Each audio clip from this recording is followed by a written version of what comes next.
Hi havia una vegada 3 amigues que van anar a la platja. Fem un castell de sorra? D'acord. Mentre el feien i cavaven al terra, l'Ailu va dir: He trobat un tresor! «Sí, anem a veure'n».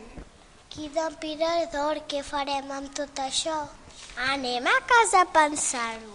Mentre les nenes estaven a casa, va aparèixer una notícia a la televisió.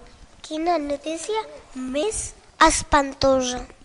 si diuen que hi ha molts nens pobres al barri.